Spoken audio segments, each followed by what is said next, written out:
Hello everyone, welcome to job guide. আজ আমরা নিয়ে এসেছি এসএসসি এমটিএস 2023-এর অল শিফট ম্যাথ ক্লাস 27 নিয়ে, যার মধ্যে আজকে আমরা 14/9/2023-এর শিফট 3-তে আসা সমস্ত ম্যাথ আমরা সলভ করব। অলরেডি আমাদের হিস্ট্রির মধ্যে 26টা ক্লাস দেওয়া হয়ে গেছে, যাতে এখন অবশ্যই দেখে নিও। আগামী পরীক্ষার জন্য কিন্তু এই ধরনের প্রশ্ন আমাদের বেশি করে প্র্যাকটিস করতে হবে। চলো দেখে নেওয়া যাক এই শিফটে কী ধরনের প্রশ্ন এসেছিল।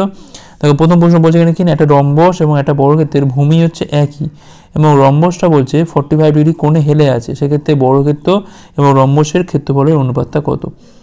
দেখো এই হচ্ছে ধরে নাও এটা বর্গক্ষেত্র, স্কোয়ারটা হচ্ছে এইটা, প্রত্যেক বাহু হচ্ছে এ করে, রম্বসটা প্রায় এইরকম কিন্তু একটু হেলে থাকবে, ঠিক আছে, একটু কোণ করে হেলে আছে, এটা হচ্ছে 45 ডিগ্রি। তাহলে এইটা হচ্ছে এ, এটা এ, এটা এ, আর রম্বসের ক্ষেত্রে এটা এ, এটা এ, এটা এ, এটা এ। দেখো প্রথমে হচ্ছে বর্গক্ষেত্রের ক্ষেত্রফল কী হবে না, এ স্কোয়ার তো হবেই, ঠিক আছে।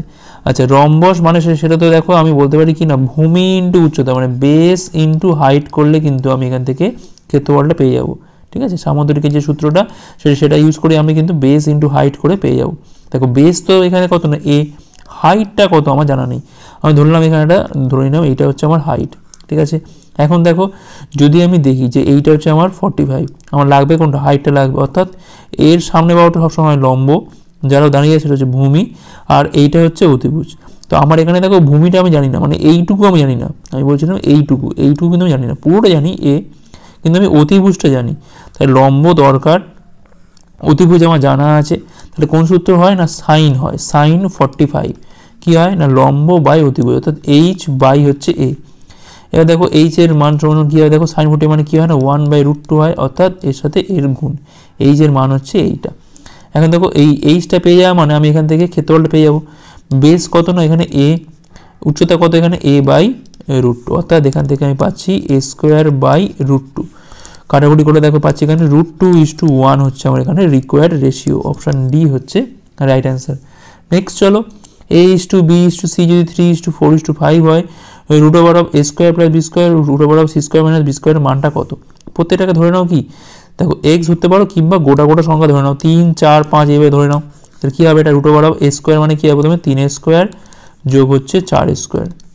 আচ্ছা সি মানে তোমার 5a², এখান থেকে বি মানে কত এখানে 4a²। তাহলে 9, 16, 25 মানে এখান থেকে বেরোচ্ছে আমার 5 বেরোচ্ছে, 25 থেকে 16 চলে গেলে 9 মানে 3 বেরোচ্ছে, 5:3 হচ্ছে আমার এখানে রেশিও, অপশান সি হচ্ছে রাইট অ্যান্সার। নেক্সট চলো, দুটি সংখ্যার অনুপাত বলছে কত এখানে 3:4। আচ্ছা দুটি সংখ্যার যোগফল যদি 70 হয় তাহলে লসাগু কত হবে। দেখো আমি ধরলাম এখানে 3x, একটা হচ্ছে 4x, এখন দুটোকে যোগ করলে পাচ্ছি এখান থেকে আমি 70, অর্থাৎ 7x = 70, তাহলে x এর মানটা পাচ্ছি এখান থেকে আমরা 10। তাহলে কী হলো সংখ্যা, একটা হচ্ছে 3x10, একটা হচ্ছে 4x10, ঠিক আছে। এখন এলসিএম করো, এলসিএম দেখো 3x10 আমি নিয়ে নিলাম, এখান থেকে 10 তো নেওয়া হয়ে গেছে, 4 মানে কি দুটো 2, এর থেকে দুটো 2 নিয়ে নাও, 4 3 12 আর 10 হচ্ছে কত না 120, 120 হচ্ছে আমার এখানে লসাগু, অপশান এ হচ্ছে রাইট অ্যান্সার। নেক্সট চলো, 12,500 টাকার ওপর দেখো বলছে এক বছরে অর্ধবার্ষিক পর্বে 12% চক্রবৃদ্ধি সুদের হারে কত টাকা হবে। অর্ধবার্ষিক পর্ব তার মানে কি 12%টা হয়ে যাবে সঙ্গে সঙ্গে 12/2 6%। আমি প্রথমে কি করব না, প্রথমে আমি ইন্টারেস্টটা বার করবো, তারপর আমি ক্যাপিটালের যোগ করব, করলে কিন্তু আমার টোটাল টাকাটা চলে আসবে। দেখো 6 মাস করে দুটো স্ল্যাব হচ্ছে, অর্থাৎ 6% 6%। এখন আমি এইটাকে মার্চ করে দিই, 6 + 6 + 6 × 6 বাই হচ্ছে 100, এখান থেকে পাচ্ছি আমি 12.36। এইটা হচ্ছে আমার rate of interest, effective rate of interest. এখন দেখো 12,500 টাকার ওপর আমি আগে সুদটা হিসেব করে নিই।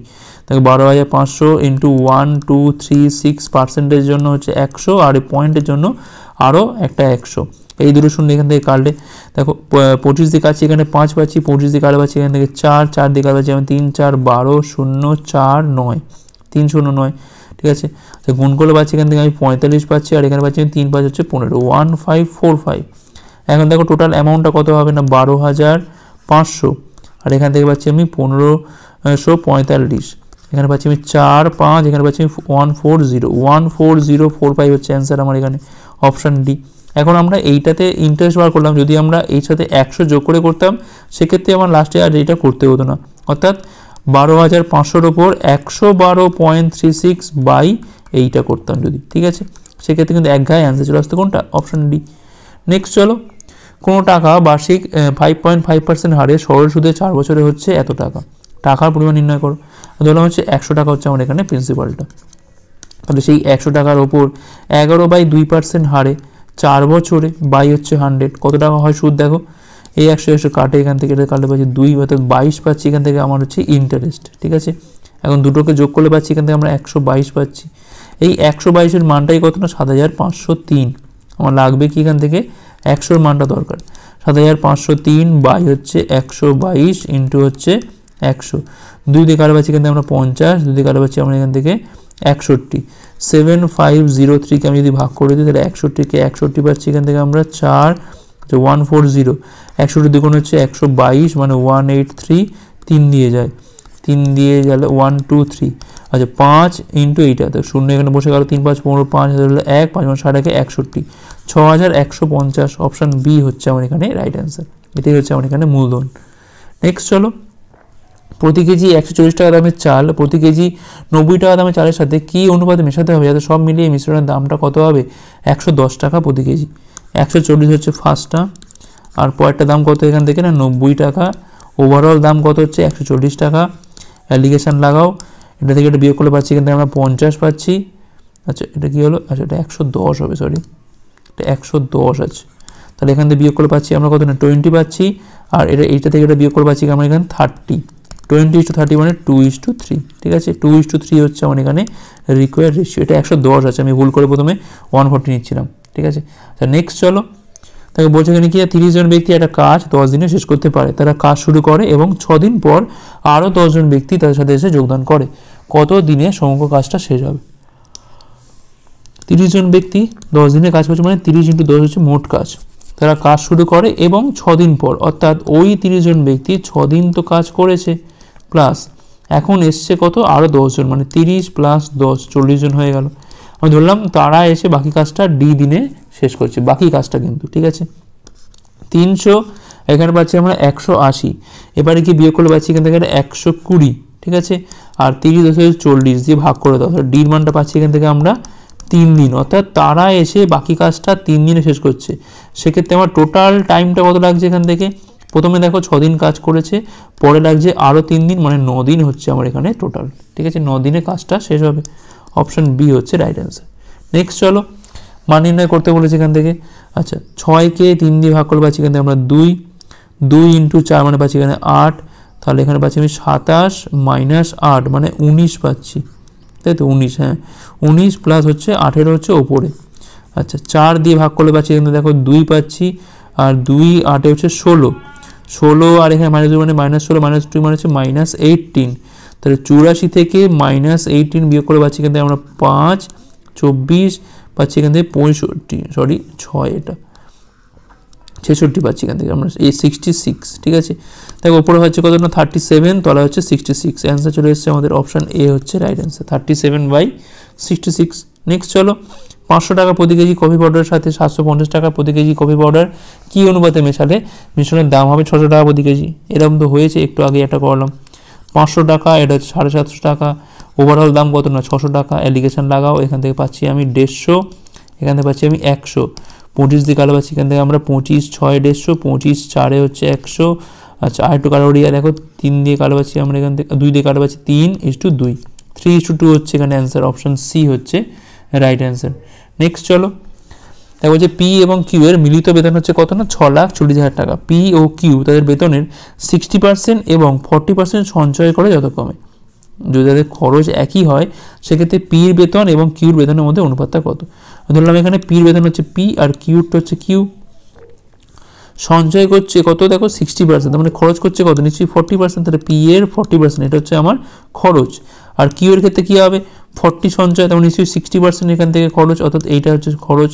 এখন দুজনের খরচ সমান বলে দিয়েছে, অর্থাৎ এখান থেকে আমি দেখো P/Q পেয়ে যাচ্ছি কত না 60/40, 20 দিয়ে কালো পাচ্ছি আমরা 3/2 মানে 3:2।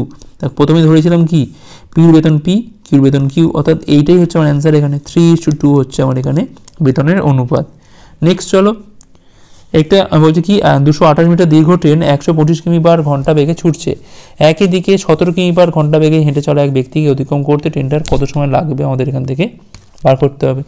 দেখো ট্রেনটা নিজের দৈর্ঘ্যকেই অতিক্রম করছে, কোনো অসুবিধা নেই সেক্ষেত্রে। আচ্ছা একই দিকে যাচ্ছে মানে আপেক্ষিক বেগটা কী হবে না বিয়োগ হবে, তাই 125 থেকে 17 বিয়োগ করে দাও, ইন্টু অবশ্যই 5/18 করতে হবে, কারণ এটা কিমি/ঘন্টাতে আছে, আমাদের নিয়ে যেতে হবে কিসে মিটার/সেকেন্ডে। সময় লাগবে হচ্ছে আমার টি সেকেন্ড। তো 228 এখানে পাচ্ছি আমি 108 ইন্টু হচ্ছে 5-এর 18 ইন্টু হচ্ছে টি, 18 6 হচ্ছে 108, 5 6 হচ্ছে 30, টির মানটা পাচ্ছি এখান থেকে আমি 228 বাই হচ্ছে 30, 228 মানে এখান থেকে পাচ্ছি দেখো 30 6 30 7 হচ্ছে তখন 210 পাচ্ছি এখান থেকে 210 মানে এখানে পাচ্ছি আমি 18.5 হচ্ছে 0 30 6 তাহলে 7.6 হচ্ছে আমার এখানে অ্যান্সার, অপশন বি হচ্ছে রাইট অ্যান্সার। নেক্সট চলো, তো বলছে এখানে 12 to the power 35, 3 to the power 12, 4 to the power 12 এর মধ্যে চৌথ সমাধি নির্ণয় করো। তাহলে 12 টু দি পাওয়ার হচ্ছে 35 বাই 3 টু দি পাওয়ার হচ্ছে 12 সমান হচ্ছে 4 টু দি পাওয়ার 12 বাই হচ্ছে এক্স হচ্ছে আমি ধরলাম এখানে চৌথ সমাধি। তাহলে এক্সের মানটা কী হবে এখান থেকে 3 to the power 12 into 4 to the power 12 by 12 to the power 35। এখন দেখো দুজনের পাওয়ার সেম আছে, তাহলে আমি বলতে পারি এটা 3 ইন্টু 4 করতে পারি, 3 ইন্টু 4 তার পাওয়ারে হচ্ছে 12 আর এখানে আছে 12 টু দি পাওয়ার 35। তাহলে এখানে হচ্ছে 12 টু দি পাওয়ার 12 আর এই পাওয়ারটা যখন ওপর উঠে যাবে তখন কী হবে না -35 করে দিতে পারি আমরা, অর্থাৎ এখানে পাচ্ছি আমি 12 টু দি পাওয়ার -23। দেখো অপশান এ হচ্ছে আমার এখানে রাইট অ্যান্সার। ঠিক আছে, A to the power M by A to the power N যখন থাকে তখন উপরে তুললে এটা এম মাইনাস এন হয়ে যায়, সেটাই আমার এখানে হয়েছে 12 - 35 ক্ষেত্রে। ঠিক আছে, নেক্সট চলো, স্মিতা পিহুর থেকে দ্রুত। আচ্ছা বলছে কি স্মিতা এবং পিহু প্রত্যেকে বলছে 48 কিমি পার ঘন্টা 48 কিমি হাঁটে, তাদের বেগের সমষ্টি কত না 14 কিমি পার ঘন্টা, তাদের নেওয়ার সময় সমষ্টি কত এখান থেকে 28 ঘন্টা, স্মিতার বেগটা কত। ঠিক আছে, দেখো দুজনেই কিন্তু 48 যাচ্ছে, তাই ধরলাম 48 বাই স্মিতার বেগ হচ্ছে এস আর পিহুর বেগ কত এখান থেকে ধরলাম পি, পিহুর বেগটা হচ্ছে পি আর স্মিতারটা হচ্ছে এখান থেকে এস, তাহলে এও 48 যাবে 48 বাই পি। ঠিক আছে, এখন এইটার যে টোটাল টাইমটা সেটা সমান কত এখানে বলেছে দেখো 28 ঘন্টা। ওকে, তো এখানে পাই দেখো 40 যদি কমন তুলি এখানে কী পাচ্ছি 1/s প্লাস 1/p সমান হচ্ছে 28। আবার দেখো এখানে বলে দিয়েছি কি না এস আর পি মিলিয়ে হচ্ছে 14, খুব ভালো কথা। 48 এখানে দেখো পি প্লাস এস ওপরে আসে তলায় আসছে আমার এসপি সমান 28, তাহলে 48 ইন্টু দেখো 14 সমান 28 এসপি, 14 দিয়ে কালো পাচ্ছি এখান থেকে আমরা 2, তাহলে এসপির মানটা পাচ্ছি এখান থেকে আমরা 24। ঠিক আছে, এবার যা শুনে মুখে মুখে ভাঙো, দেখো দুটো যোগ করলে 14 হবে, আবার দেখো গুণ করলে হবে কত না 24, মানে 8 ইন্টু 3 তো হবে না, দেখো 4 ইন্টু 6 তো হবে না, 12 ইন্টু 2 কি হবে দেখো 12 ইন্টু 2 কিন্তু হবে, দেখো 12 আর 2 যোগ করলে হয় 14, আবার গুণ করলে হয় কত না 24, তার মানে একজনের বেগ হচ্ছে 12 আর একজনের বেগ হচ্ছে 2। এখন বলছে কি এখানে স্মিতার বেগটা কত, স্মিতা বলছে কিন্তু পিহুর থেকে দ্রুত, অর্থাৎ নিশ্চয়ই 12টাই হবে, 12 কিমি পার ঘন্টা হচ্ছে এখানে স্মিতার বেগ, অপশান বি হচ্ছে এখানে রাইট অ্যান্সার। নেক্সট চলো, তো বলছে এখানে কি আরিন একটা কাজ 6 দিনে করতে পারে, সেলভি একা একই কাজ 8 দিনে করতে পারে। আরিন এবং সেলভি 72 বলছে 7200 টাকা নিচ্ছে কাজটা করার জন্য, কেলভিনের সাহায্যে তারা আবার কাজটা 3 দিনে শেষ করে, সেক্ষেত্রে কেলভিনকে তারা কত টাকা দেবে। আরিন কাজটা করছে হচ্ছে 6 দিনে, সেলভি কাজটা করছে হচ্ছে 8 দিনে, আরিন সেলভি আর হচ্ছে কেলভিন মিলিয়ে কাজটা করছে 3 দিনে, 6 8 3-এর এলসিএম করে পাচ্ছি এখান থেকে আমরা টোটাল ওয়ার্কটা কত আমাদের 24 হচ্ছে আমার এখানে টোটাল ওয়ার্ক, অর্থাৎ এখান থেকে আমি বলতে পারি যে আরিন এফিসিয়েন্সি কত না 4, 6 দিয়ে ভাগ করে পাচ্ছি এখান থেকে আমরা, সেলভির ক্ষেত্রে কত না 3 আর এই 3 জনের ক্ষেত্রে কত এখান থেকে না 8। এখন 4 আর 3 যদি আমি 8 থেকে বিয়োগ করি আমি এখান থেকে কী পাবো না কেলভিন এফিসিয়েন্সি কত 8 থেকে 3 আর 4 বাদ দিলে আমি পাচ্ছি এখান থেকে 1। এখন সবসময় মনে রাখবে যে মজুরিটা নেওয়া হয় সেটা সবসময় এফিসিয়েন্সি রেশিওতে কিন্তু ডিস্ট্রিবিউট করা হয়, তাহলে আরিন সেলভি আর হচ্ছে কেলভিন রেশিওটা কত না 4 3 আর হচ্ছে 1। এখন এটাই হচ্ছে রেশিও যে রেশিওতে আমি টাকাটা ডিস্ট্রিবিউট করব, 4 3 7 1 8, 8-এর মানটা হচ্ছে কত এখান থেকে 7200, 1-এর মানটা কত হবে এখান থেকে 900, 1-এর মান মানেই কি না কেলভিনের মান, অর্থাৎ 900 টাকা হচ্ছে তারা কেলভিনকে দেবে। নেক্সট চলো, এক ব্যক্তি বাড়ি থেকে বাজারে যাচ্ছে কত না 15 কিমি পার ঘন্টা বেগে এবং 10 কিমি পার ঘন্টা বেগে ফিরে আসছে, সমগ্র যাতায়াতে সময় লাগছে কত না 2 ঘন্টা 30 মিনিট, বাড়ি থেকে বাজারের দূরত্ব কত নির্ণয় করতে হবে। দেখো প্রথমে আমি স্পিড রেশিওটা করছি 15 আর এটা হচ্ছে 10, এটা হচ্ছে আমাদের স্পিড রেশিও। ঠিক আছে, দেখো টাইমটা কী হবে সেক্ষেত্রে দেখো আমরা জানি ভালো করে ডিস্টেন্স সমান কী হয় না স্পিড ইন্টু হচ্ছে টাইম, তা টাইমটা হবে কি ব্যস্ত, অর্থাৎ উল্টে যাবে রেশিওটা, অর্থাৎ 10:15 হচ্ছে আমার এখানে টাইম রেশিও। এখন দেখো 10 আর 15 যোগ করলে ধরো যেতে লাগছে 10 আর আসতে লাগছে 15, তাহলে মোট সময় কত না 25, এই 25-এর মানটা দিয়ে দিয়েছে কত এখান থেকে না 2 ঘন্টা 30 মিনিট, অর্থাৎ 30/60 করে করে পাচ্ছি এখান থেকে আমরা 5/2 ঘন্টা, 25-এর মানটা দিয়ে দিয়েছে কত এখানে 5/2, তাহলে 25-এর মান 5/2। আমার কী চাইছে এখানে দেখো বাড়ি থেকে বাজারের দূরত্ব, অর্থাৎ এই স্পিড আর টাইম গুণ করলে কী পাচ্ছি আমরা এখানে ডিস্টেন্স পাচ্ছি না, তাহলে 15 আর 10 গুণ করলে কত হচ্ছে আমরা এখানে 150, তাহলে 150-র মানটা বার করলে আমাদের অ্যান্সার বেরিয়ে যাবে। তাহলে 150-র মানটা কত হবে এখান থেকে 5/2, 25 নিচে নেমে গেল, ইন্টু হচ্ছে এখান থেকে 150, 25 দিয়ে কালো পাচ্ছি এখান থেকে আমরা 6, 2 দিয়ে কালো পাচ্ছি আমরা 3, 5 3 হচ্ছে 15, তাহলে 15 কিমি হচ্ছে এখান থেকে বাড়ি থেকে বাজারের দূরত্ব। ঠিক আছে, আমরা এটা ধরতে পারতাম এইভাবে ধরতে পারতাম যে এক্স হচ্ছে দূরত্ব, সেক্ষেত্রে কী হবে না x/15 প্লাস x/10, x/10 সমান কত না 5/2 ঘন্টা। এখন এইটাকে সলভ করার পর আমরা এখান থেকে এক্স এর মান বার করতে পারতাম, কিংবা আমরা এই রেশিও ধরে করতে পারি। নেক্সট চলো, একটা বন্ধ কাঠের বক্সের বাইরের দিকে দৈর্ঘ্য কত না 10 সেন্টিমিটার, প্রস্থ হচ্ছে 8 এবং উচ্চতা হচ্ছে 6। বলছে কাঠটা বলছে 0.5 সেমি চওড়া হয়, সেক্ষেত্রে কত আয়তনের কাঠ প্রয়োজন।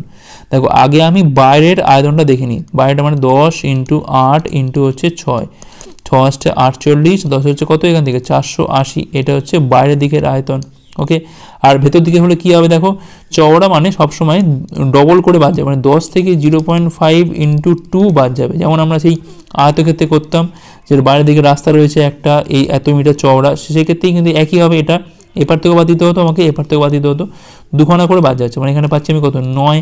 আচ্ছা পরেরটা কত পাচ্ছি আমি 8 থেকে 0.5 × 2 গেলে পড়ে থাকছে এখান থেকে আমাদের 7, আর এখানে উচ্চতা হচ্ছে 6 থেকে দেখো 1 বাদ দিলে কত হচ্ছে 5, অর্থাৎ 9, 7, 5। তাহলে এই ক্ষেত্রফলটা কত, অর্থাৎ ভেতর দিকে ক্ষেত্রফল কত 9 × 7 ইন্টু হচ্ছে 5, 63 ইন্টু হচ্ছে 5 মানে 3 5 15, 5 হাজার 1 5 30 থেকে 31, 315। বলছে কত আয়তনের কাঠ প্রয়োজন, 480 থেকে 315টা বিয়োগ করে দাও, অ্যান্সার চলে আসবে। এখানে পাচ্ছি আমি 65, এখানে পাচ্ছি 165 হচ্ছে আমার এখানে অ্যান্সার। অপশান এ হচ্ছে রাইট অ্যান্সার। নেক্সট চলো, একজন ফ্যাক্টরির মালিক বলছে তার উৎপাদিত পণ্যের উপর বলছে 12% লাভ করে, দোকানদার ওই একই দ্রব্যের উপর আবার 10% লাভ করে। যদি দোকানদার পণ্যটি 98.56 টাকায় বিক্রি করে, তবে ফ্যাক্টরি মালিকের ক্রয় মূল্য কত।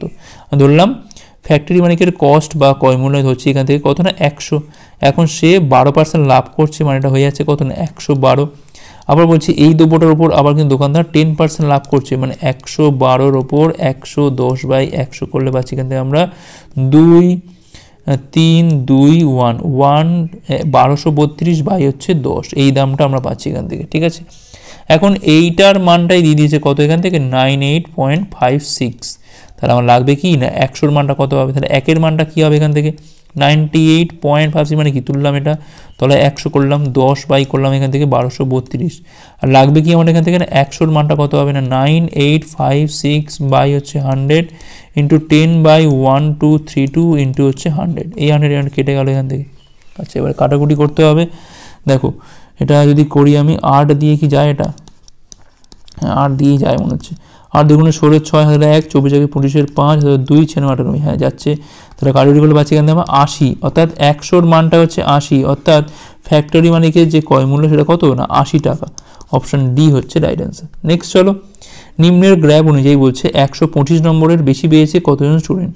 দেখো এইটা তো বাদ দিয়ে দেবো, দিলাম জাস্ট এইটা নেবো, 3 2 5, 8 হচ্ছে 13, 13 5 কত হচ্ছে এখানে 13 5 হচ্ছে 18, 22 23, অপশান ডি হচ্ছে আমার এখানে রাইট অ্যান্সার। ঠিক আছে, নেক্সট চলো, তাই বলছে এখানে নিম্নের পাই চার্টে বিভিন্ন খেলায় খরচ দেখানো হয়েছে এখান থেকে। ঠিক আছে, তো বলছে এখানে যে টেনিস, ফুটবল এবং ক্রিকেটের মোট খরচ, টেনিস মানে কোনটা এইটা 85 হলো এখান থেকে। আচ্ছা আর কি হচ্ছে এখানে দেখো টেনিস, ফুটবল মানে কোনটা এই ঠিক পরেরটাই কমলাটা 70, আর হচ্ছে এখানে ক্রিকেট মানে হচ্ছে নীলটা, নীল মানে এইটা 60, যোগ করে দাও 5 পাচ্ছি এখান থেকে 7 6 13, 8 হচ্ছে কত না 21 215 পাচ্ছি এখান থেকে আমরা। আচ্ছা বাকি কি পড়ে আছে এখান থেকে দেখো, এইটা তো হয়ে গেল, এইটা হয়ে গেল, আর পড়ে আছে আচ্ছা আর কোনটা নিলাম ফুটবল মানে এইটা নিয়েছি, এই তিনটে নিয়েছি, পড়ে আছে কোনটা বাকি তিনটে, অর্থাৎ এই তিনটে পড়ে আছে, অর্থাৎ 52 45 আর হচ্ছে 48, তাহলে 8 পাচ্ছে 13, 13 2 15 5 হাতে রয়েছে আমাদের এখানে 1 5, আর এখানে পাচ্ছি আমি 8 13 1 হচ্ছে 14 145। আচ্ছা তাহলে 145 থেকে 215 কত বেশি, ঠিক আছে দেখো এই খরচটা কত বেশি, ঠিক আছে এত অপেক্ষা কত বেশি, দেখুন বিয়োগ করলে পাচ্ছি এখানে আমার 0, এখানে পাচ্ছি আমি 70, তাহলে 70 বেশি কতর ওপর 145-এর ওপর, সেক্ষেত্রে 100-র ওপর কত বেশি, মানে এইটা আমাদের ভাগ করে দেখতে হবে। ঠিক আছে, আচ্ছা 7000-কে আমরা 145 দিয়ে ভাগ করছি, আচ্ছা দেখো সব থেকে বড় সংখ্যা দেখো এখানে কত আছে না 4 আছে, তো 145 ইন্টু 4 মানে 4 5 20 শূন্য হাতের 2 56 2 হচ্ছে 58 580 580 মানে এখান থেকে পাচ্ছি আমি 20 পাচ্ছি, 600 হলো আর এখানে পাচ্ছি আমি 120, ঠিক আছে। আচ্ছা এখান থেকে আর শূন্য নেমে যাচ্ছে এখান থেকে। এবার দেখো কতই যাবে, দেখো 48 তো হবে কমসে কম, দেখো বেশি তো হবে, দেখো কম তো আর হবে না, বেশি এটা মানে আমাদের কিন্তু একটা অপশান দেখো এখানে বাদ চলে যাচ্ছে, অপশান বি বাদ, মানে আমাদের অপশান ডি হচ্ছে আমার এখানে রাইট অ্যান্সার, ঠিক আছে। অপশান ডি হচ্ছে রাইট অ্যান্সার। 145 ইন্টু 8 করে দেখেও নিতে পারো, 5 হচ্ছে 0 হাজার 4 পাচ্ছি এখান থেকে আমরা, 8 112 আর 4 হচ্ছে 116, ঠিক আছে। এটা অপশান ডি হচ্ছে রাইট অ্যান্সার। নেক্সট চলে লাস্ট অঙ্ক, এটা বলছে যদি ক্ষতির পরিমাণ বিক্রয় মূল্যের 1/8 অংশ হয় সেক্ষেত্রে ক্ষতির হারটা কত। ক্ষতি মানে কি বোঝায়, ক্রয় মূল্য থেকে বিক্রয় মূল্যের বিয়োগ। তাহলে এই যে ক্ষতি হলো সেটা সমান কি হলো, 1/8 অফ কোনটা এসপির 1/8, 8 দিয়ে গুণ করে দেখো 8 সিপি মাইনাস 8 এসপি সমান হচ্ছে শুধুমাত্র একটা এসপি। তাহলে এখন থেকে পাচ্ছি দেখো এখান থেকে 8 সিপি আর এটা ব্যাপারে গেলে পাচ্ছি এখান থেকে আমরা 9 এসপি, তাহলে সিপি বাই এসপি কত পাচ্ছি আমরা এখান থেকে 9 বাই হচ্ছে 8, অর্থাৎ 9 টাকায় কেনা 8 টাকায় বিক্রি, মানে 1 টাকা হচ্ছে ক্ষতির পরিমাণ, 1 টাকা ক্ষতি 9-এর ওপর, তাহলে 100-র উপর কত ক্ষতি হচ্ছে 11.1/9% হচ্ছে এখানে ক্ষতির পরিমাণ। অপশান এ হচ্ছে এখানে রাইট অ্যান্সার। তো এই ছিল এই ক্লাসটা ভালো হচ্ছে লাইক করো, কতগুলো পারলে কমেন্ট করে জানাও, শেয়ার করো, হাসি করো পরের বারগুলোর জন্য। ভিডিও দেখার জন্য অনেক অনেক ধন্যবাদ।